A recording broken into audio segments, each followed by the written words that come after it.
이 자체가 벌써 고난이죠. 이것을 성육신이다 이렇게 말합니다. 하나님이 인간이 되셨다. 그 자체가 벌써 고난의 시작이었습니다. 전능하신 하나님이 인간이 되시고 영원 속에 계시다가 이제 유한한 시간 속으로 스스로 제한받으시면서 오신 거죠. 이건 도무지 상상할 수 없는 일이지만 그러나 예수께서 친히 인간이 되심으로 그렇게 하셨습니다. 뿐만 아니라 이제 예수께서 공생애를 시작하시면서 제일 먼저 하신 일이 있는데 그것은 세례 요한에게 세례를 받는 일이었습니다. 마태복음 3장 13절로 15절 말씀에 보게 되면 이때 예수께서 갈릴리로부터 요단강에 이르러 요한에게 세례를 받으려 하시니 요한이 말려 이르되 내가 당신에게 세례를 받아야 할 터인데 당신이 내게로 오시나이까? 예수께서 대답하여 이르시되 우리 여기서부터 같이 읽겠습니다. 이제 시작. 이제 허락하라.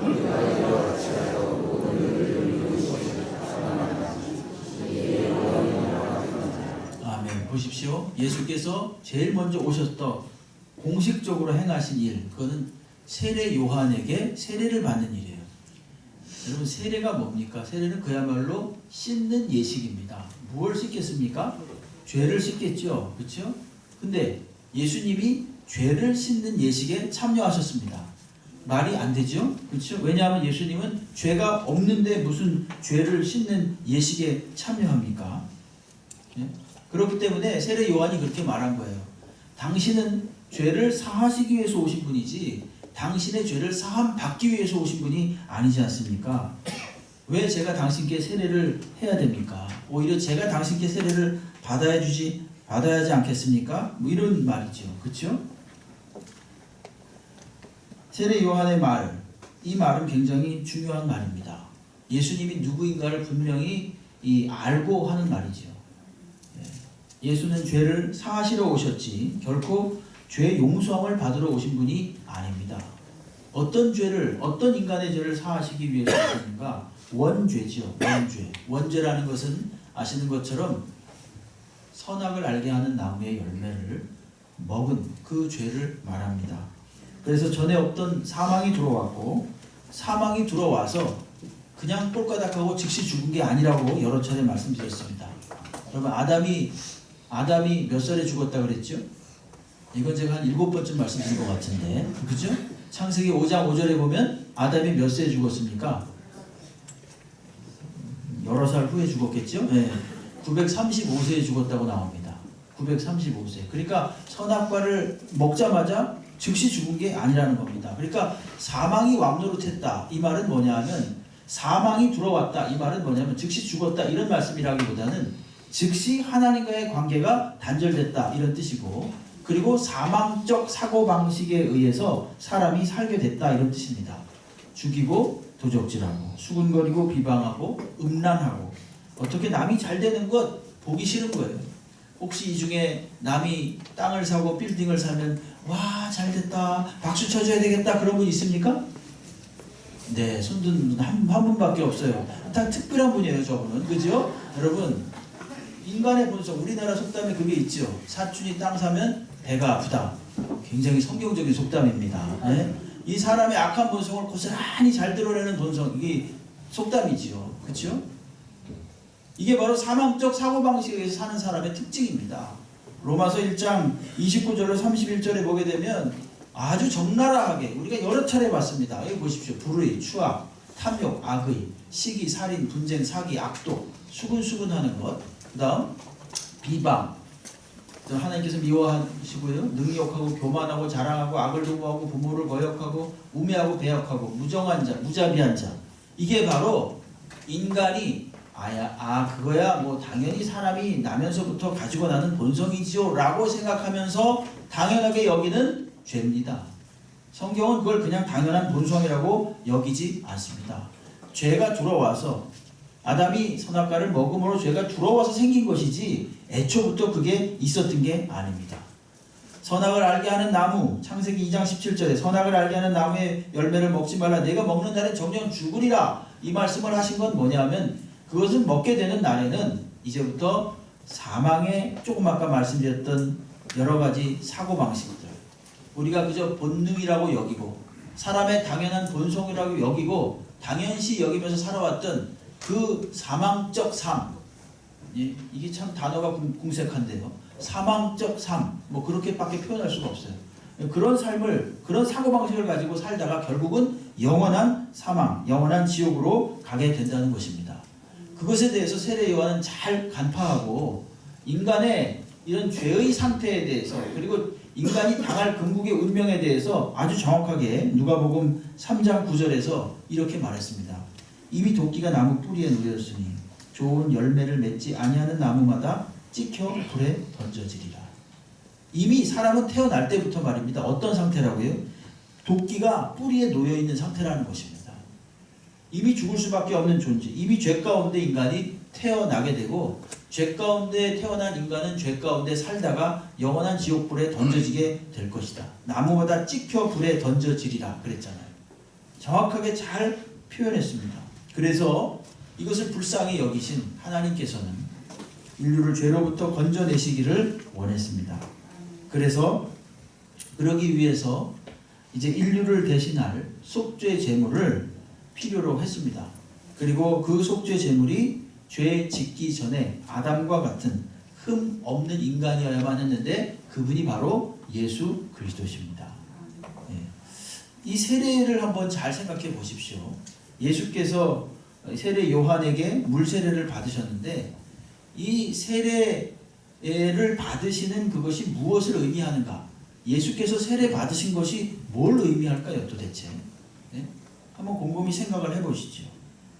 이 세례 요한이 물 세례를 주는 건 무슨 의미가 있냐면요, 모든 인간은 마땅히 죽어야만 하는 존재다라는 것을 인정하도록 하는 행위입니다. 물 세례를 받음으로써, 요한은 물로 세례를 줌으로써 모든 사람들이 마땅히 죽어야 한다는 것을 스스로 인정하는 자리로 이끄는 겁니다. 근데 예수께서 친히 그 물 아래로 들어가셨죠. 그러면서 자신도 마땅히 인간들과 동등한 위치에서 죽을 것을 스스로 밝히시는 것입니다. 그 예식이라는 게. 죄도 없는데 죄인과 동등하게 되셔서 세례 요한에게 죄는 없지만 죄인의 모습을 하고 세례를 받았습니다. 여러분, 세례 받으면 과거에는 물속에 푹 잠겼다가 나왔죠. 요즘은 그냥 뿌리기만 하는데 뭐 형태는 사정에 따라 좀 틀릴지 몰라도 의미는 똑같습니다. 세례라는 건 뭐냐 하면은 죽는 겁니다. 죽었다가 다시 사는 겁니다. 물속에 푹 잠기면 사람이 살 수가 없잖아요. 그렇죠? 죽는 거예요. 예수께서도 나도 마땅히 죽어야 할 존재라고, 죄는 없으시지만 죄인의 모양을 가지시고 세례 요한에게 세례를 받은 겁니다. 그리고 다시 올라오심으로 다시 사는 것을 보여주셨죠. 이건 뭐냐 하면은 예수님께서 첫째, 인간이 되시는 겸손한 모습으로 이 땅에 오셨고, 둘째, 예수님께서 친히 자신은 아무 죄도 없으시지만 내가 인간들과 같이 동등시 되겠노라고 하는, 그래서 인간과 연합하시겠노라고 하시는 하나님이신 예수님의 적극적인 행동입니다. 그러니까 세례는 아주 낮아짐의 극치지요.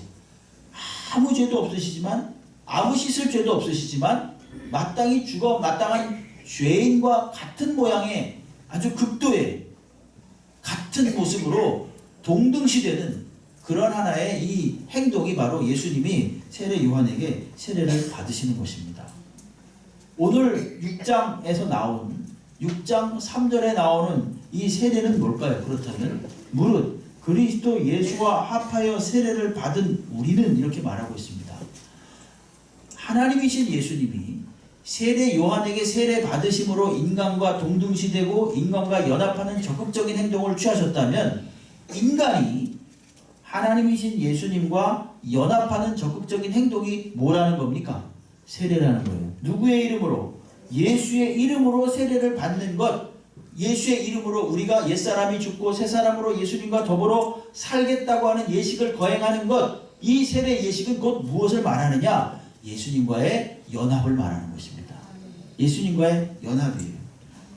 그러니까 사람이 예수님과 더불어 예수님의 이름으로 세례를 받으면 예수님과 연합이 되는 거예요.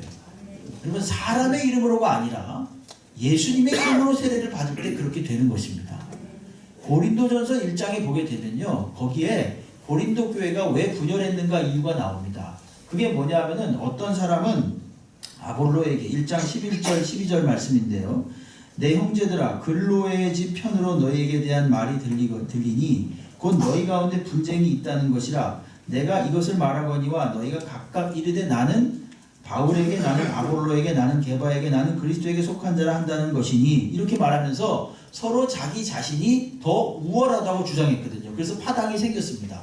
근데 그들이 주장했던 건 누구에게 세례를 받았느냐 했어요. 그러나 성경이 말하는 것은 무엇입니까? 누구의 이름으로 세례를 받느냐가 중요한 거란 얘기입니다. 누구에게 속한 자가 그의 이름으로 받는 거잖아요.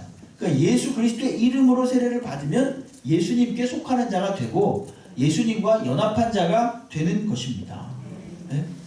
예수님이 세례 요한에게 세례를 받으심으로 인간과 같이 되고자 하셨다면 인간이 예수님과 연합되는 사건, 즉 세례를 통해서 예수님과 연합되는 거죠. 그렇죠? 예수님의 이름으로 세례를 받을 때 우리는 어떻게 되느냐? 예수님과 연합되는 것입니다. 오순절에 베드로가 성령의 충만함을 받아서 설교했습니다. 그러니까 많은 사람들이 양심의 찔림을 받고 두려워졌습니다. 그래서 사도행전 2장 37절 말씀을 보게 되면 그들이 이 말을 듣고 마음에 찔려 베드로와 다른 사도에게 물어 이르되 형제들아 우리가 어찌할꼬 이렇게 탄식하면서 물어봤습니다. 그러자 베드로가 이렇게 대답합니다. 사도행전 2장 38절 말씀인데 우리 한번 같이 읽겠습니다. 시작. 베드로가 이르되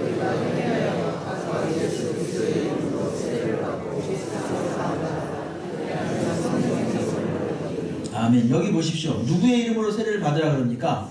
예수 그리스도의 이름으로 세례를 받을 때 그는 영접하는 거예요. 예수 그리스도와 연합된다. 한 몸이 된다. 이렇게 되는 것입니다.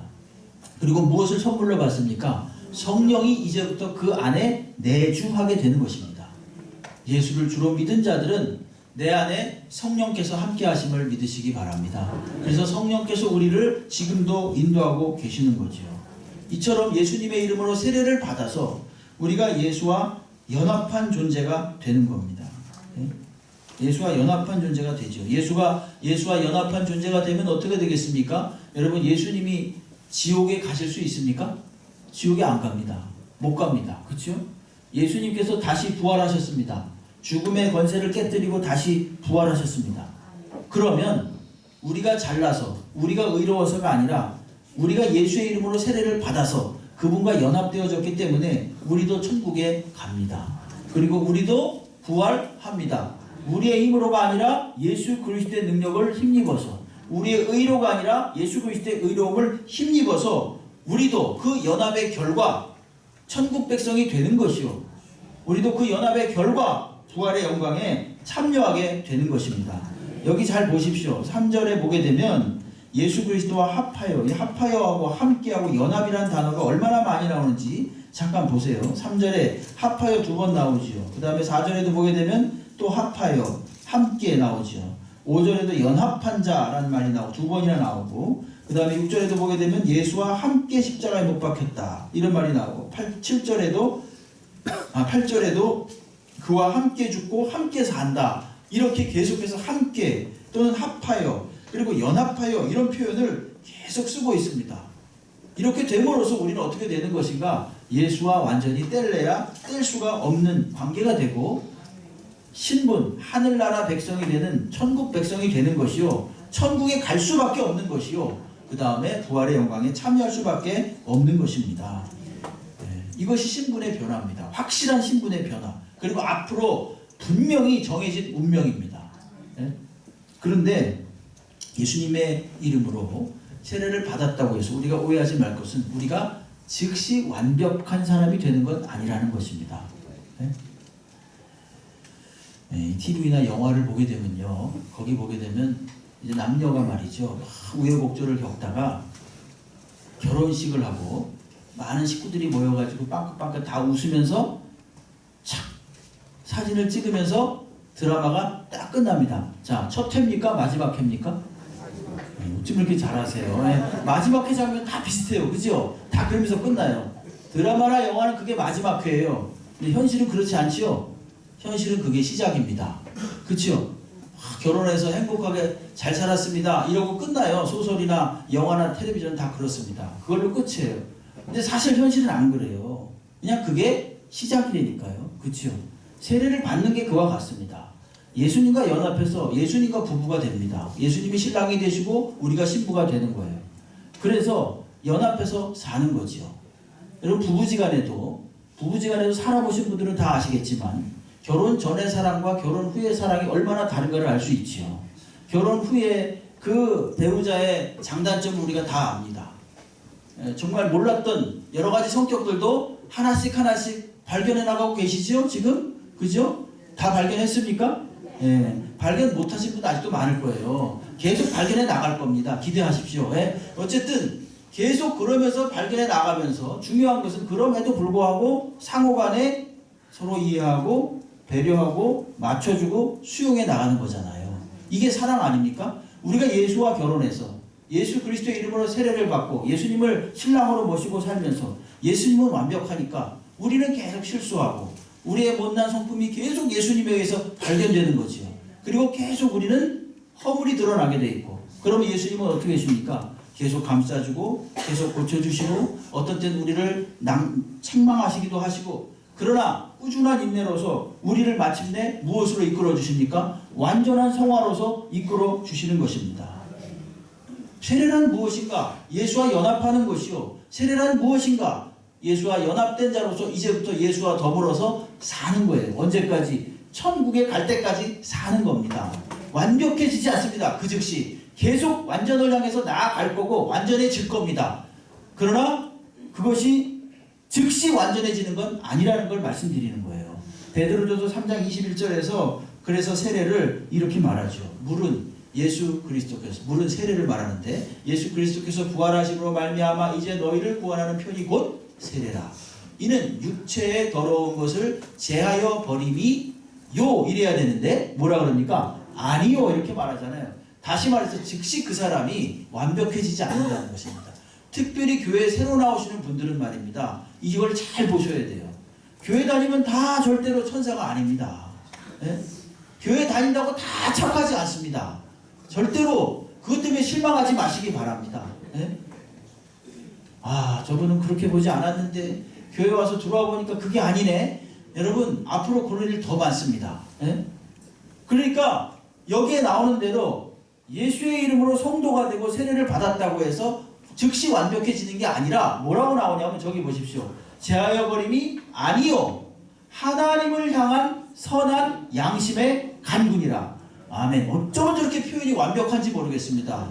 우리가 예수와 연합되었다는 것은 뭐냐면은 즉시 완전해졌다는 뜻이 아니라 그 하나님을 향한, 즉 방향이 바뀐 거예요. 이제까지 나를 향하고 땅을 향하고 내 욕심과 욕망을 향했다면 이젠 하나님을 향해서 그 방향이 바뀌었다는 얘기입니다.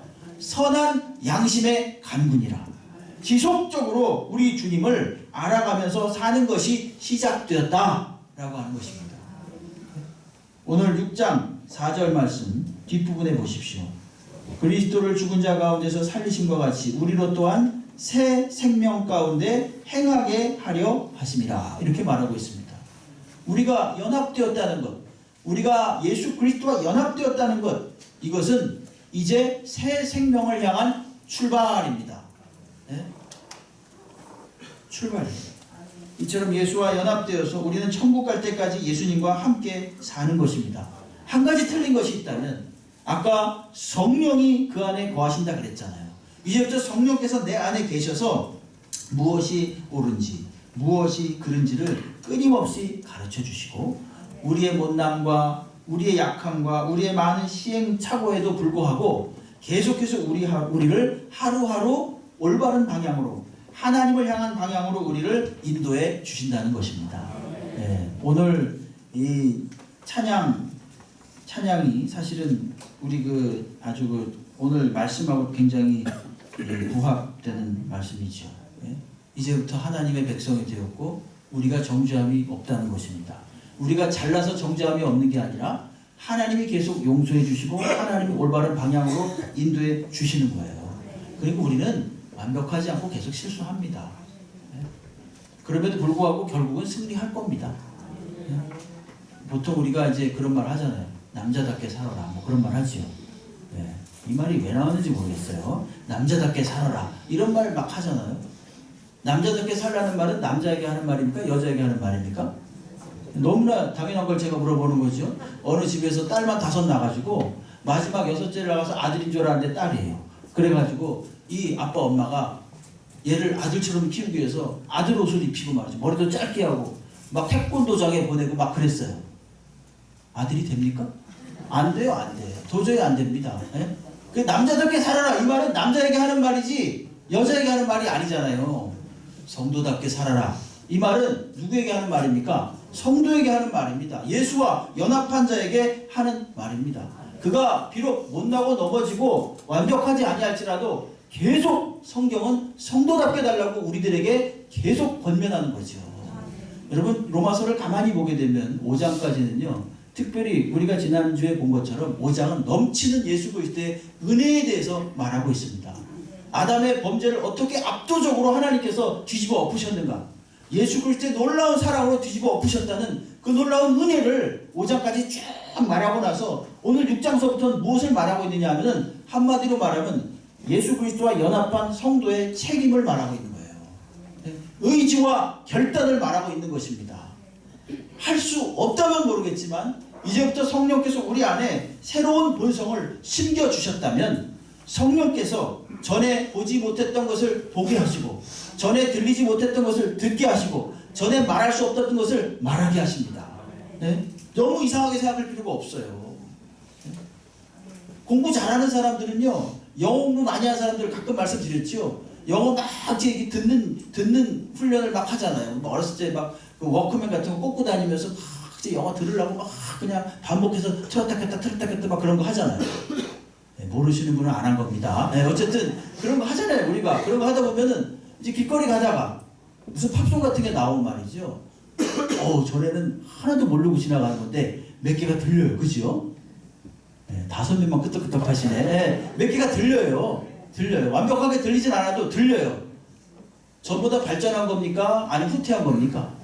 훨씬 발전한 거죠. 그죠? 그래서 막 갈증을 느끼고 또 듣고 싶고 그런 겁니다. 하나님의 말씀이 그런 겁니다. 우리의 시야가 이제 전에 보지 못했던 영적인 곳으로 열리게 되는 거죠. 사람을 똑같이 바라보는 시야도 달라지게 되는 거예요.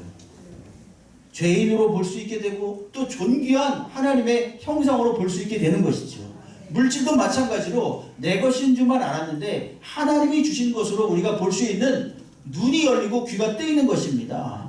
말하는 것도 마찬가지로 우리가 전에는 말하지 못했던 것들을 이제는 이 하늘의 사고방식을 가지고 말할 수 있게 되는 것입니다. 6절을 보십시오. 6절이 우리가 알거니와 우리의 옛사람이 예수와 함께 십자가에 못 박힌 것은 죄의 몸이 죽어 다시는 우리가 죄에게 종노릇하지 아니하려 함이니 이렇게 말하고 있습니다.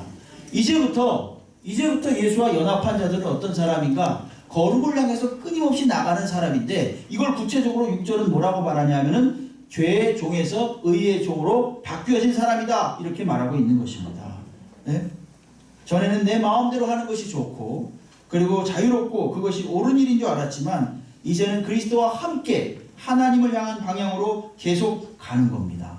이제 죄의 종이 아니라 의의 종으로서 살게 되는 것입니다. 비록 완벽하진 않지만 그러나 완전을 향해서 하나님의 인도하심을 따라 가는 거예요. 이게 바로 죄의 종에서 의의 종으로 바뀐 사람의 두드러진 특징입니다. 우리가 아브라함에 대해서 여러 주에 걸쳐서 아브라함 믿음이 어떻게 생성이 됐고 어떻게 발전됐고 어떻게 결론을 맺은가를 우리가 벌써 여러 달 전에 봤습니다. 아브라함의 그 믿음이 어떤 것인가를 여러분 다 비슷비슷합니다. 하나님께서 성경에 어떤 위대한 믿음의 인물을 소개하는 것은요, 이 사람은 완벽하니까 너희들은 아무것도 아니다 이런 걸 말씀하시기 위함이 아닙니다. 이 사람이 어떻게 해서 믿음의 사람으로 발전했는가를 한번 보라는 것입니다. 그리고 너희들도 이와 다를 바가 없다고 하는 것입니다. 네? 바울도 그랬고요. 모세도 그랬고요. 우리가 아는 유수한 지금 존경스러운 여러 목사님들도 많은 경우 그랬습니다. 젊은 시절 혈기와 고쳐지지 않는 성품과 이런 것 때문에 얼마나 많이 고민하고 얼마나 많은 날들을 이 기도의 날들을 보냈는지 모릅니다. 여러분 성도도 다 그렇습니다. 모든 성도가 다 마찬가지입니다.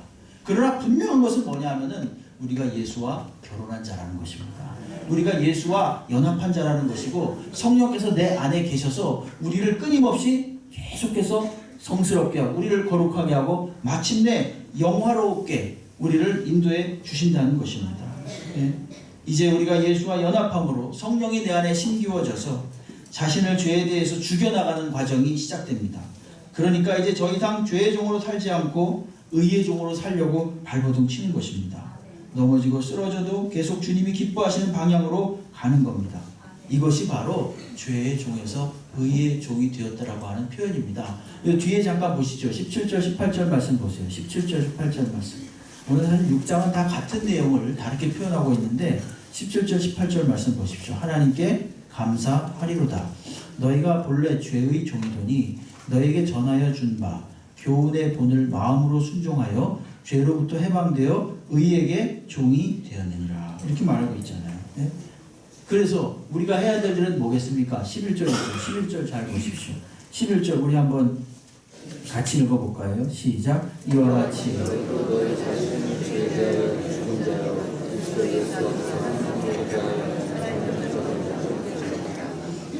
여길지어다. 어떻게 여기란 얘기입니까? 죄에 대해서는 죽고 그리스도 예수 안에서 하나님께 대하는 산자로 여길지어다라는 것입니다. 여전히 죽어나가고 있지만 죄에 대해서 계속 나를 죽이고 있는 중이고 여전히 나는 하나님을 향해서 가고 있는 중이지만 이미 살아있는 자로 여길지어다 이렇게 말하고 있습니다. 여긴다 라고 하는 말은 실제 그렇지 않다는 얘기잖아요. 그렇잖아요. 근데 그렇게 생각하라는 것입니다. 무엇으로 여기다라는 것은 그런 뜻 아닙니까? 우리가 하나님의 백성이 되었습니다. 우리는 부족합니다. 그러나 마침내 우리가 의의 종으로서 하나님을 향해서 계속 가는 거지요. 죄에 대해서 죽었다는 얘기는 이제 죄에 대해서 반응하지 않는 거예요. 반응하지 않으려고 애쓰는 것입니다. 물론 완벽할 수 없겠죠. 그러나 전에 죄에 대해서 5번 반응했다면 이제 한 번만 반응하죠. 예? 점점 그 횟수를 줄여가는 거죠. 이제 하나님을 향해서 더 민감해지고 하나님을 향해서 반응하는 이 횟수가 더 많아지는 겁니다. 그래서 결국은 어떻게 됩니까? 마침내 승리하게 되는 겁니다. 2차 대전 때 일본 천황이 항복을 선언함으로써 많은 포로되었던 자들, 여전히 수용소에 있었던 사람들의 신분은 포로에서 해방자로 바뀌었잖아요. 그렇죠? 아직까지 철조망 가운데 있지만 아직까지 수용소에 있지만 이미 항복을 선언했기 때문에 어떻게 되는 겁니까? 이제 그들은 해방된 사람들이 되는 겁니다.